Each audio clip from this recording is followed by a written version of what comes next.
السلام علیکم ناظرین، آج ہم اسماعیل میٹھی کے نظم حمد پڑھتے ہیں۔ تعریف اس خدا کی جس نے جہاں بنایا، کیسی زمیں بنائی کیا آسماں بنایا، مٹی سے بیل بوٹے کیا خوشنما اگائے، پہنا کے سبز خلت ان کو جوا بنایا، سورج سے ہم نے پائی گرمی بھی روشنی بھی، کیا خوب چشمہ تو نے اے مہرباں بنایا، یہ پیاری پیاری چڑیاں پھرتی ہیں جو چہکتی، قدرت نے تیری ان کو تسبیح خواں بنایا، رحمت سے تیری کیا کیا ہے نعمتیں میسر، ان نعمتوں کا تجھ کو ہے قدرداں بنایا، ہر چیز سے ہے تیری کاریگری ٹپکتی، یہ کارخانہ تو نے کب رائے کا بنایا۔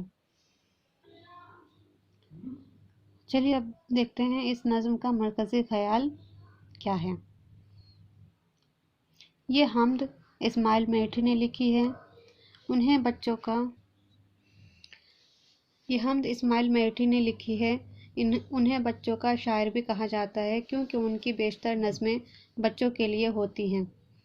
حمد اس نظم کو کہتے ہیں جس میں اس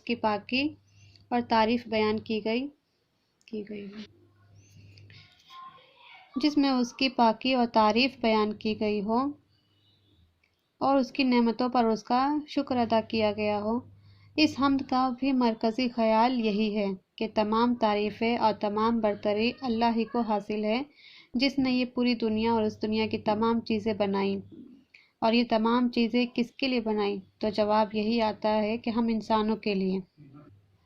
تو بس ہمیں اس ذات کا قدرداں ہونا چاہیے، یعنی ہمیں اس کا شکر ادا کرتے رہنا چاہیے، جو بہت مہربان اور رحم کرنے والا ہے، جو بے شمار اور بے حساب دینے والا ہے۔ امید کرتی ہوں کہ آپ کو اس کا مرکزی خیال سمجھ میں آ گیا ہوگا۔